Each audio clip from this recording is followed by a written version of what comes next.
आज के इस एपिसोड में हम चर्चा करेंगे हरिद्वार में हुए धर्म संसद की, जहां पे कुछ लोगों ने जेनोसाइड तक की बातें रखी। आज हमारी मेहमान है शबनम हाशमी जी। शबनम जी, आप भारत की राजनीति को बहुत अच्छे से समझती हैं, सामाजिक प्रश्नों पे आवाज भी उठाती रहती हैं। अभी हाल ही में हरिद्वार में हुई धर्म संसद में तथाकथित साधुओं ने भाग लिया, और साधु वो थे जो खुद को हिंदू धर्म के ठेकेदार मानते हैं और हिंदू राष्ट्र बनाने की मंशा रखते हैं। और जहां पे उन्होंने गैर हिंदू लोगों के प्रति हिंसा भड़काने तक की बातें रखी। उन्होंने यहाँ तक कहा कि जैसे रोहिंग्या में जैसे म्यांमार में रोहिंग्या मुस्लिम्स के साथ हुआ था, उसी तरह से यहाँ जो हिंदू और माइनॉरिटीज हैं, क्रिश्चियंस वगैरह हैं, उनके साथ ये होना चाहिए। तो आप इस पूरे एपिसोड को कैसे देखती हैं? क्या आपको लगता है कि जो हिंदू नहीं है उन्हें एक सेकेंड क्लास सिटीजन का दर्जा दिया जा रहा है, या उन्हें ये महसूस करवाया जा रहा है कि आप हिंदू नहीं है इसलिए आपकी इस देश में कोई जगह नहीं है? देखिए, एक तो अब जो कुछ देश में हो रहा है किसी चीज से हैरानी नहीं होती।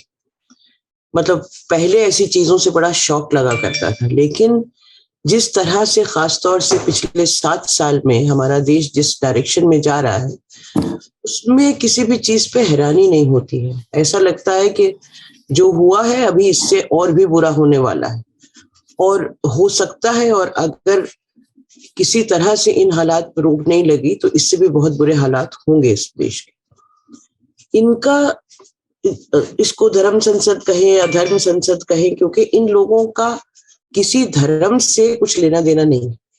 ये सिर्फ धर्म का राजनीति में इस्तेमाल करते हैं, प्रयोग करते हैं, और किस तरह नफरतें बढ़ाई जाएं उस पे लगातार ये लोग काम करते हैं। एक तो ये समझने की जरूरत है कि ये एकदम से कुछ भी नहीं होता है।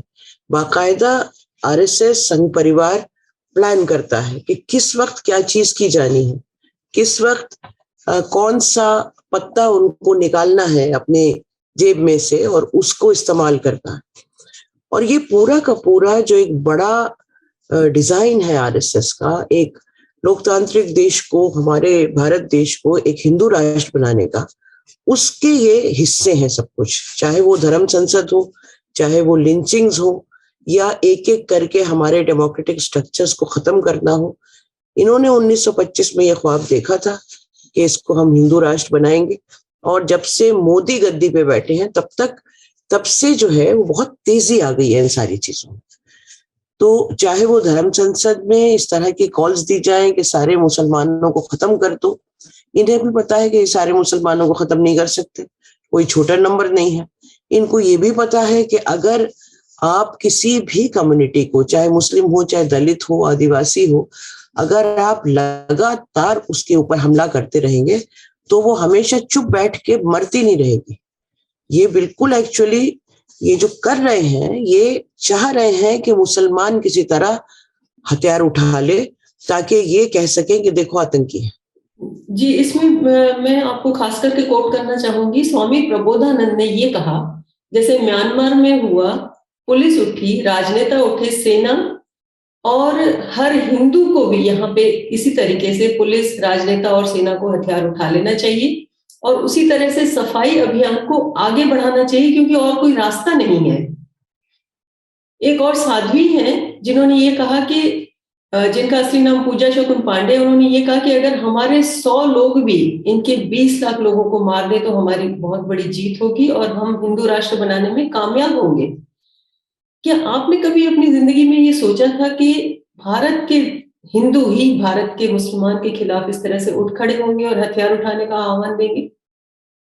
देखिए, पहले तो हमको ये समझना पड़ेगा कि ये भारत का हिंदू नहीं है, ये आरएसएस संघ परिवार का हिंदू है जो हिंदुत्व में यकीन रखता है। ये एक आम हिंदू नहीं है।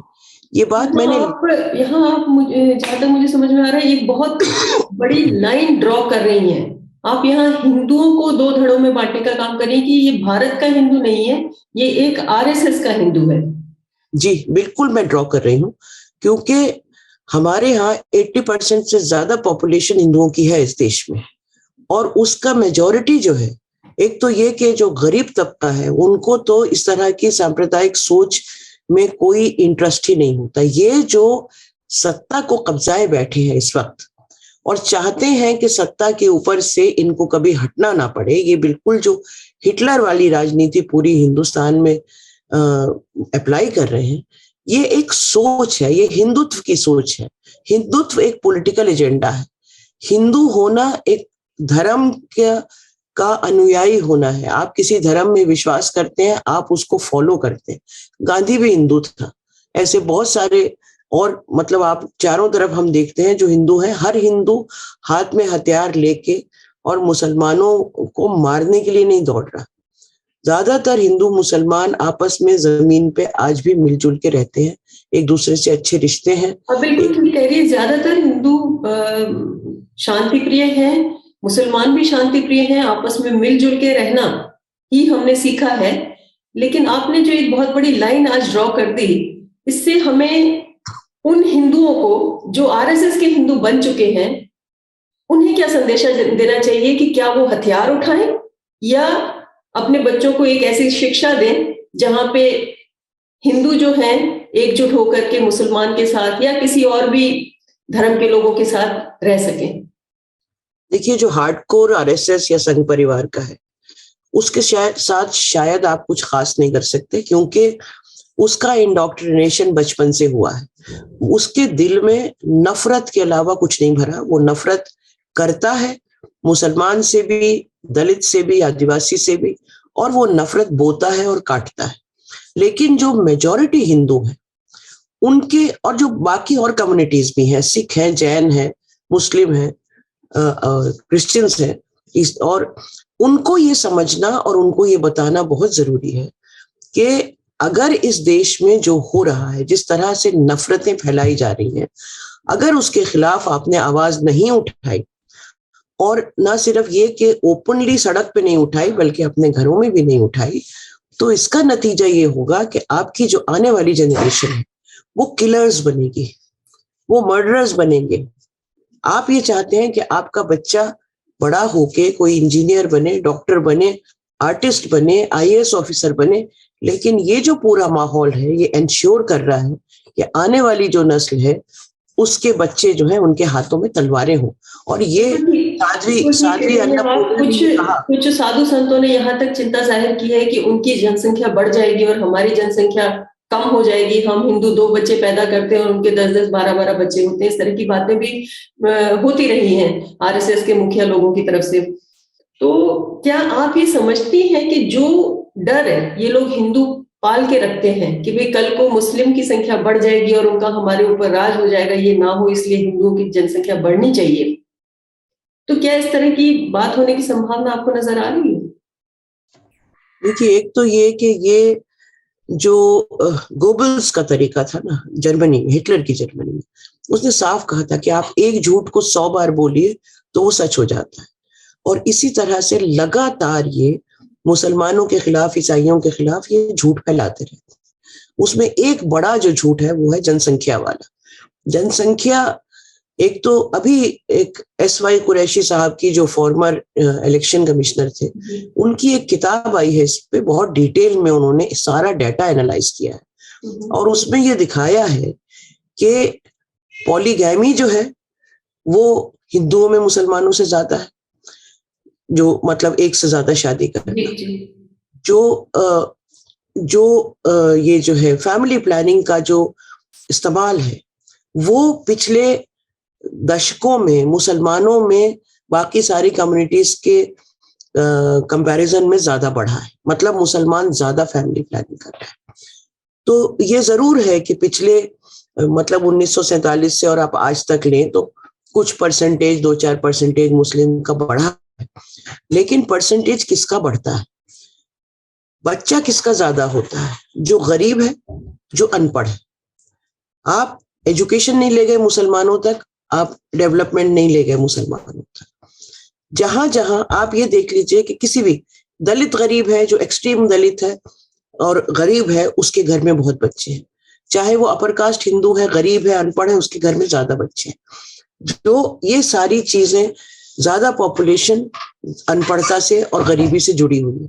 इसका जब आप जात से कोई लेना देना नहीं है, कम्युनिटी से कोई लेना देना नहीं है, कम्युनिटी से कोई लेना देना नहीं है। आप कहीं भी देख लीजिए कि जो पढ़े लिखे लोग हैं, किसी भी कम्युनिटी के हों, हिंदू, मुस्लिम, सिख, ईसाई, क्रिश्चियन, जैन, बौद्ध, जो पढ़े लिखे लोग हैं उनके घर में 2 बच्चे होंगे आज के जमाने में, या एक ही होगा। और पहले 2 के बदले हो सकता है 3 होते आज से, हमसे जो पिछली जनरेशन। तो अगर आप ये एजुकेशन देंगे तो ये सारी जो चीजें हैं कि मुसलमानों का नंबर ज्यादा बढ़ जाएगा, ये सिर्फ और सिर्फ डराने की और झूठ फैलाने का। और दूसरी बात की बात कर रही है, वहां तो कॉपी किताब छोड़ के और हथियार उठाने की बात हो रही है। तो आपको नहीं लगता कि हमें जिहादी बनने की तरफ धकेला जा रहा है? देखिए, वो चाहते यही है कि जो मुस्लिम कम्युनिटी है, और ये आज से नहीं है, बहुत दिनों से चाह रहे हैं, जितना आप जिसे कहते हैं ना कि आप किसी को दीवार की तरफ ढकेलते जाएं तो वो अपने को बचाने के लिए सेल्फ में आप पे हाथ तो उठाएगा। और यही ये चाहते हैं, क्योंकि इन्होंने सब कुछ कोशिश कर ली। इन्होंने मुसलमानों को आतंकी घोषित करने की, और मतलब लगातार वो 20 साल से इनकी प्रोसेस चल रही है। बॉम्ब ब्लास्ट संघ परिवार ने किए, पकड़े गए मुसलमान। लेकिन आज तक किसी इंटरनेशनल जो बड़ी टेररिस्ट ऑर्गेनाइजेशन है उसमें आपको कोई इंडियन मुस्लिम नहीं दिखेगा, चाहे वो ISS हो, चाहे वो जैश ए मोहम्मद हो, या जितनी भी और संस्थाएं हैं जो टेररिस्ट की ऑर्गेनाइजेशन है।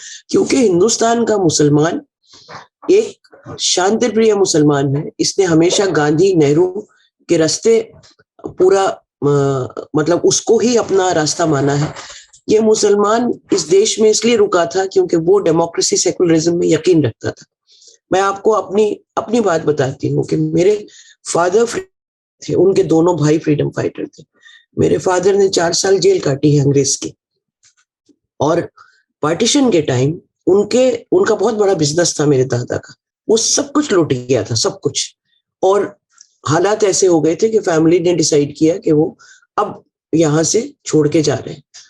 मेरे फादर ने बाकी अपने दोनों भाइयों और उनको, और उस टाइम वो इतना मतलब वेल टू डू थे कि उस टाइम चार्टर्ड प्लेन करके गए थे, उन्होंने उनको भेजा और खुद यहीं रुक गए। उनका, मैंने अंग्रेज से लड़ाई इसलिए नहीं की थी कि मैं अपना मुल्क छोड़ के चला जाऊं या एक ऐसे देश चला जाऊं जो धर्म के नाम पे बना। यहाँ के ज्यादातर मुसलमान इसलिए रुके थे कि वो यकीन रखते थे कि हमको एक लोकतांत्रिक देश में रहना है। तो उनको आप लगातार ये कोशिश कर रहे हैं, कोशिश क्या कर रहे हैं, आज की तारीख में मुसलमान इस मुल्क में सेकंड क्लास सिटीजन बन चुका है। तो आप मतलब ये कह रही हैं कि मुसलमान जो भारत देश में रुका पार्टीशन के टाइम पे, वो इस वजह से भी रुका कि यहाँ पे एक लोकतांत्रिक देश बनेगा। आज जैसे आप भी कह रही हैं कि मुसलमानों को सेकंड क्लास सिटीजन महसूस करवाया जा रहा है। ये 2 बातें हैं अपनी अपनी जगह। तीसरी बात अब जो उठ करके सामने आ रही है कि हिंदू मेजॉरिटी ये कह रही है कि आप हथियार उठाओ और इनका सफाया करो। तो एक मुसलमान औरत होने के नाते या मुसलमान परिवार से ताल्लुक रखने के नाते और एक मां होने के नाते आप इस डर को कैसे, किस तरह से ले रही हैं, कैसा महसूस कर रही हैं आप भारत देश में अब? देखिए, एक तो ये नहीं लगता कि ये वही देश है जिसके लिए हमारे पूर्वजों ने कुर्बानियां दी, जिसके लिए भगत सिंह सूली पे चढ़ गए। ये वो मुल्क नहीं है। जिस मुल्क को बनाने का ख्वाब था, जो आइडिया ऑफ इंडिया था, जो जिसमें प्लूरलिज्म था, जिसमें डाइवर्सिटी थी, जिसमें हर नागरिक को रहने का अधिकार था, जिसको हमने संविधान में बहुत खूबसूरती से लिखा कि आप अगर भारत के नागरिक हैं, कोई भी धर्म है, जाति है, कोई भी लिंग है, कोई भी भाषा है, किसी भी रीजन से आते हैं, you have equality before law. कानून के सामने आप बिल्कुल एक बराबर के शहरी हैं। आज वो हिंदुस्तान की रियलिटी नहीं है, क्योंकि आज मुसलमान बराबर का शहरी नहीं है। CA और NRC के अंदर भी नहीं है। और लगातार उन्होंने आसाम में, हमने वो पूरा तमाशा देखा कि कितने डी वोटर्स बना दिए, कितने लोगों को कैंप्स में डाला हुआ है, कितने लोगों की नागरिकता छीनी जा रही है। और लगातार ये कोशिश कर रहे हैं कि अब NRC को पूरे देश में लागू किया जाए। ये अमित शाह बता चुके हैं कई बार। तो ये वो हिंदुस्तान नहीं है। जाहिर है कि बहुत अफसोस होता है, गुस्सा भी आता है बहुत बार। पहले बहुत ज्यादा आता था, लेकिन अब क्योंकि मैंने गुजरात में बहुत एक्सटेंसिवली काम किया है, तो मैंने संघ परिवार का और मोदी और अमित शाह दोनों का बहुत करीब से हर रूप देख रखा है, और ये क्या करते हैं, क्या कहते हैं और क्या करते हैं, और किस तरह पूरी आरएसएस की प्लानिंग होती है, वो मैं बहुत अच्छी तरह जानती हूँ। इसलिए मुझे हैरानी अब नहीं होती, लेकिन गुस्सा तो बहुत आता है। और तीसरी बात ये कि एक्चुअली मैंने इस मुल्क में 40 साल हो गए मुझे एज एक्टिविस्ट।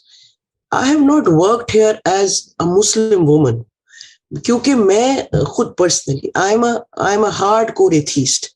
मैं किसी रिलीजन से बिल्कुल नहीं करती, रिलेट ही नहीं करती रिलीजन से। तो मेरे लिए ये महसूस करना कि आज एक मुसलमान औरत क्या महसूस कर रही होगी, वो एक तरह मुश्किल भी है, लेकिन क्योंकि मैंने बहुत ज्यादा काम किया है गुजरात में और बाकी जगहों पे, खासतौर से ह्यूमन राइट्स पे या और जो विमेन राइट्स पे काम किया है, तो मुसलमानों के साथ काम बहुत किया है।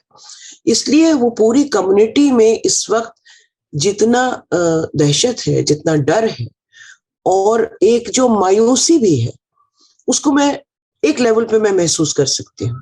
मुझे गुस्सा इसलिए नहीं आता कि मुसलमानों के साथ क्या हो रहा है, मुझे गुस्सा इसलिए आता है कि इस देश के साथ क्या हो रहा है, जिसमें मुसलमानों के साथ भी हो रहा है, जिसके अंदर क्रिश्चियंस के साथ भी हो रहा है, दलितों के साथ भी हो रहा है, आदिवासियों के साथ भी हो रहा है और औरतों के साथ खास तौर से हो रहा है। तो जितने भी जब ये बात करते हैं कि 10 बच्चे पैदा करो और 15 बच्चे पैदा करो, तो ये क्या समझते हैं कि हिंदू औरत की बॉडी पे इनका अधिकार है, ये हिंदू औरत की सेक्सुअलिटी को कंट्रोल करना चाहते हैं। ये बताएंगे कि एक औरत 2 बच्चे पैदा करेगी, 10 करेगी या कोई बच्चा पैदा नहीं करेगी, कि ये उसका अपना अधिकार है। जब आप बच्चों की बात कर रही है तो मैं एक बात यहाँ बीच में रखना चाहूंगी कि इनकी तो खुद की आइडियोलॉजी क्या है इनको खुद को नहीं पता है। मोहन भागवत जी ने कुछ साल पहले कहा था कि हर हिंदू औरत 4-4 बच्चे पैदा करे।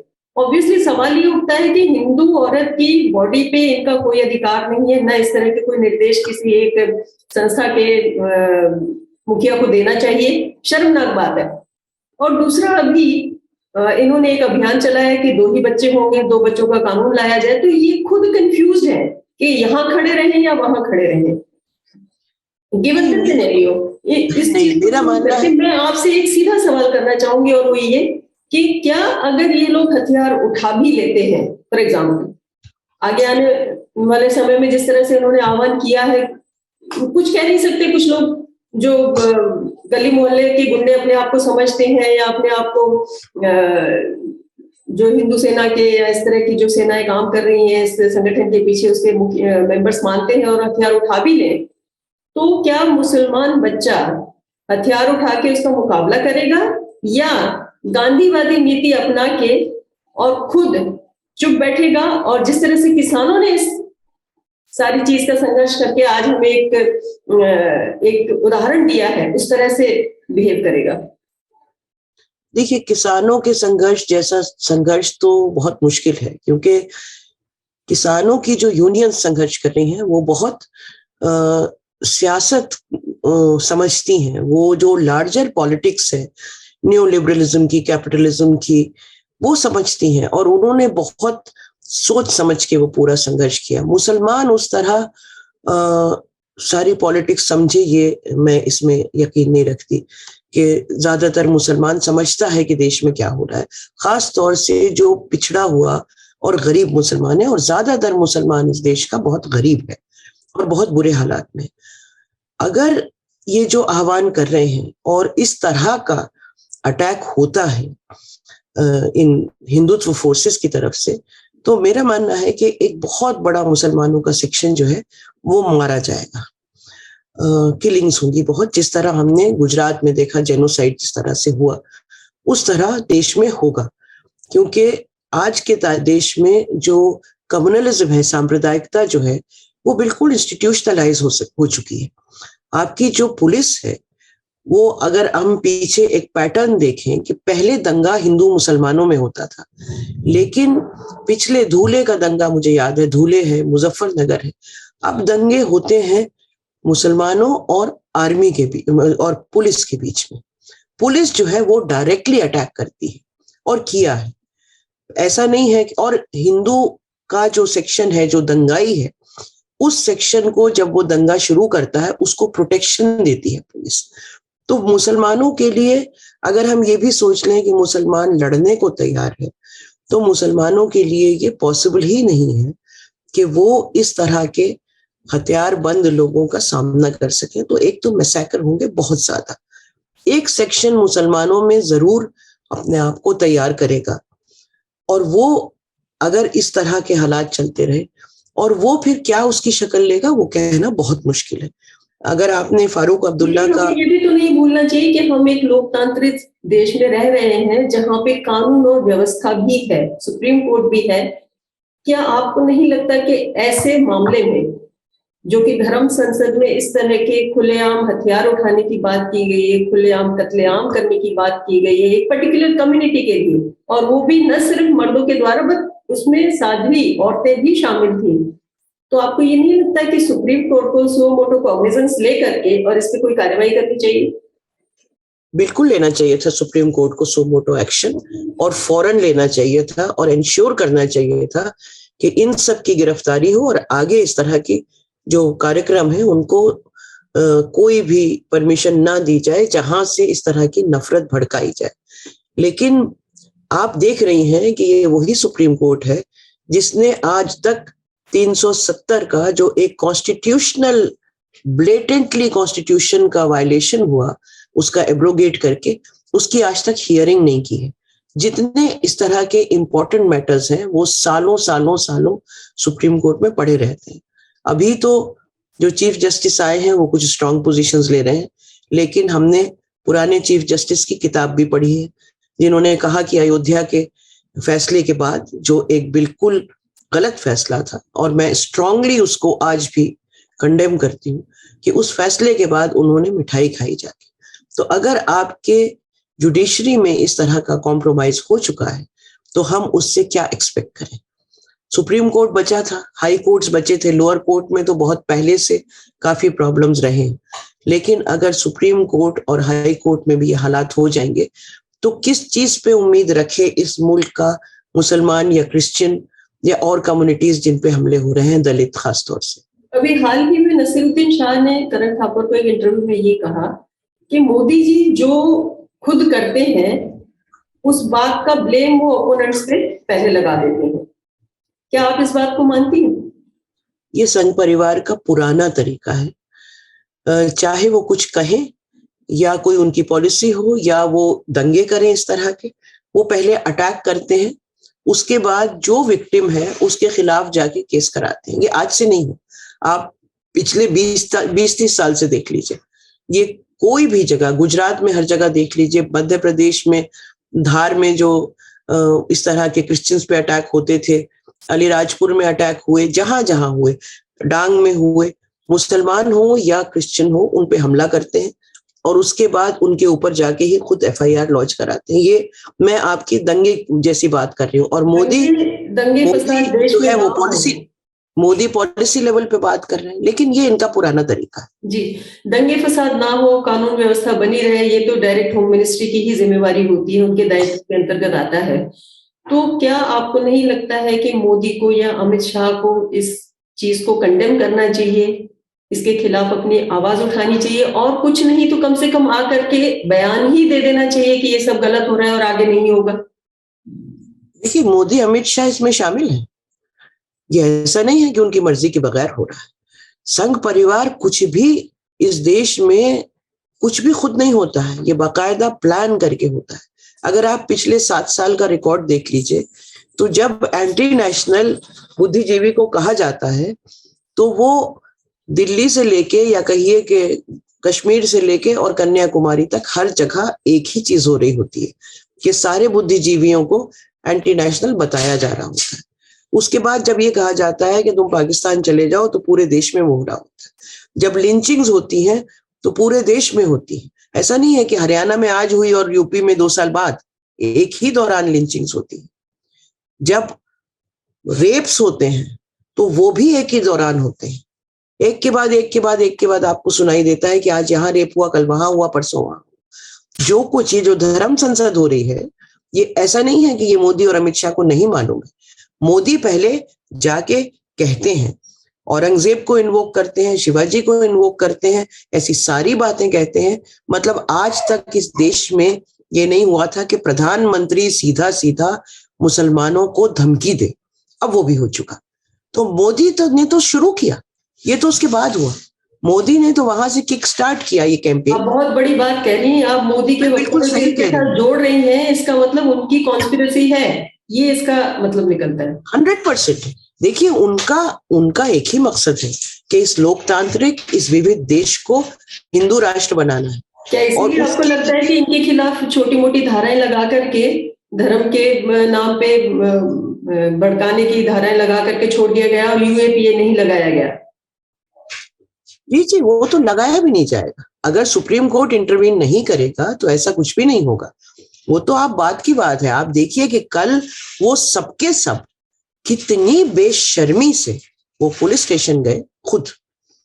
ये उसमें अन्नपूर्णा भी थी, उसमें प्रबोधानंद भी थे, उसमें ये सिंगानंद भी थे, सबके सब, नरसिंहानंद, सबके सब ये पुलिस स्टेशन में थे और ये एफआईआर लॉन्च कराने गए थे। किसके खिलाफ? और वहां वो अभी उसके डिटेल्स मैंने देखे नहीं है किसके खिलाफ। सुना कुछ मौलवियों के खिलाफ कि जो इस देश का माहौल खराब कर रहे, और उसमें वो किस भद्दे पने से उस पुलिस वाले से ये कह रहे हैं कि ये तो हमारा ही लड़का है, ये तो हमारे ही साथ देगा। और उसके बाद वो जो ठहाका है एक्सेप्टेंस का कि हाँ देखो ये हिंदू है पुलिस वाला, तो ये हमारे खिलाफ कैसे जा सकता है, तो केस तो हमारे खिलाफ नहीं होगा। ये इतना ब्लेटेंट है। और आज पुलिस के अंदर जितना सांप्रदायिकता भर चुकी है, उसमें उम्मीद कहां से करे कोई भी एक ऐसा शहरी जो इस देश के संविधान में यकीन रखता है, जो इस देश की विविधता में यकीन रखता है, वो किस चीज में उम्मीद करे।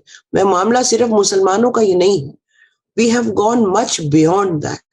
आप ये देखिए कि कोई भी बुद्धिजीवी जो सवाल करता है उसको फॉरेन एंटी नेशनल कहा जाता है। दिल्ली दंगों के अंदर अपूर्वानंद को स्पेशल ब्रांच बुलाती है इंक्वायरी करने के लिए। इससे ज्यादा शर्मनाक बात इस देश के लिए क्या हो सकती है? अगर अपूर्वानंद और अशोक वाजपेयी और पुरुषोत्तम अग्रवाल या ऐसे बहुत सारे और बुद्धिजीवियों को, या आदित्य मुखर्जी और मृदुला मुखर्जी, जो इस मुल्क के लिए जिन्होंने क्या कुछ नहीं किया इस मुल्क को साथ रखने के लिए, अगर उनको आज इस देश में एंटी नेशनल कहा जा रहा है, तो फिर मुसलमानों की तो हाल क्या होगा ये तो आप सोच सकते हैं। मुसलमान तो फिर मुसलमान है। जी, बात खत्म करने से पहले मैं 2 स्पेसिफिक क्वेश्चंस करना चाहूंगी आपसे। सबसे पहला, एक वसीम रिजवी नाम के व्यक्ति ने, जिसने पहले कुरान की कुछ आयतों को चैलेंज किया, याचिका दायर की, हालांकि उस याचिका को मंजूर नहीं किया गया और उसके ऊपर 50,000 का फाइन भी लगा। उसी व्यक्ति ने अब अपना धर्म बदल के और इन्हीं साधुओं संतों के साथ, जो ये जिनोसाइड की बात कर रहे हैं, उनके साथ हाथ मिला करके और इन्हीं की आवाज में बोलना शुरू किया है। इस पे आपका क्या ख्याल है? देखिए, ये बहुत सारे जो संघ के पैतरे हैं उनमें से ये एक है। ये महज इनका प्यादा है? बिल्कुल उनका प्यादा है, 100%। और प्यादा क्यों बना ये समझना जरूरी है कि ये किस तरह से अपने ना सिर्फ इस तरह के लोगों को, लेकिन ऑपोजिशन को भी किस तरह ये तोड़ते हैं। आप लगातार देख रही हैं कि जो जीत के भी आते हैं पार्टीज, वो भी सरकार नहीं बना पाते क्योंकि एमएलए जो है वो बिक जाते हैं।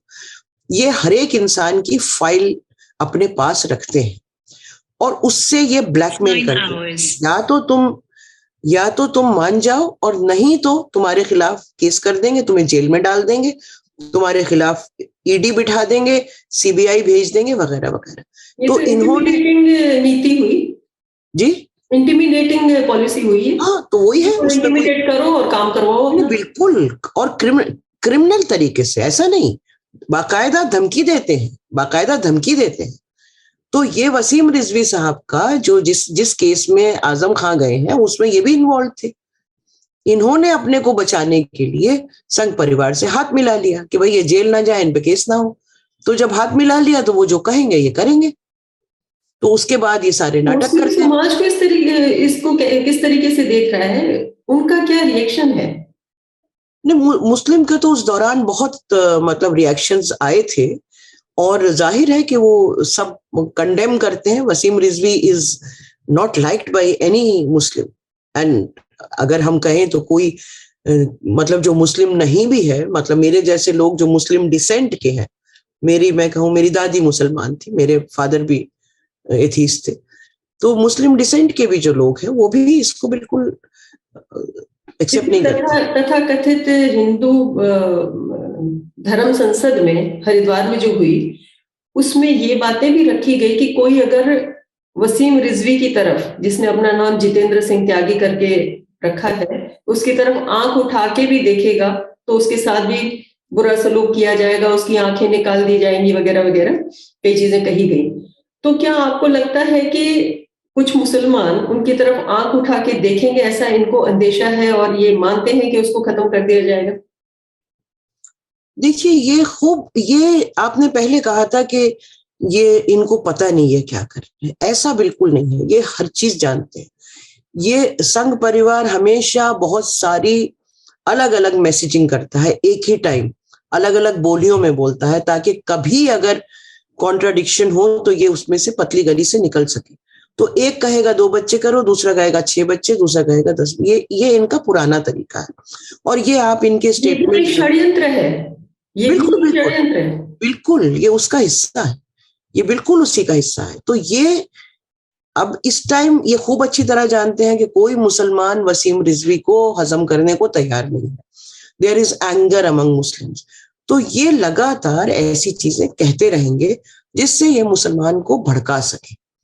लेकिन ये भी बात है कि मुसलमान, आज के जो हिंदुस्तान का मुसलमान है, वो हालांकि बेहद परेशान है और बेहद इनसिक्योर है, लेकिन उसको ये भी समझ में आ रहा है कि ये सारी चीजें जो है उसको भड़काने के लिए हो रही है, और बहुत संयम से बैठा है। क्योंकि जिस तरह जी, अगर अफगानिस्तान, कुल मिला के हमारी बात ये निकल रही है कि मुसलमानों को भड़काया जा रहा है, हिंदू और मुस्लिम्स में डिवाइड बढ़ाया जा रहा है, और यहाँ तक कि हिंदू अपने बच्चों से कह रहे हैं कि कॉपी किताब छोड़ो, हथियार उठाओ और 100 लोग उठो और 20 लाख को मार दो वगैरह वगैरह। इधर मुस्लिम की जो सहिष्णुता है, रेजिलियंस जो है उनका, उसकी परीक्षा की जा रही है, उसको टेस्ट किया जा रहा है। तो मेरा आखिरी सवाल आपसे ये है कि क्या शबनम जी आप ये समझती हैं कि ये जो सारा ड्रामा हो रहा है आज के लोकतांत्रिक भारत देश के अंदर, ये सिर्फ और सिर्फ आने वाले यूपी चुनाव को लेकर के हो रहा है, या ये वास्तव में होने जा रहा है?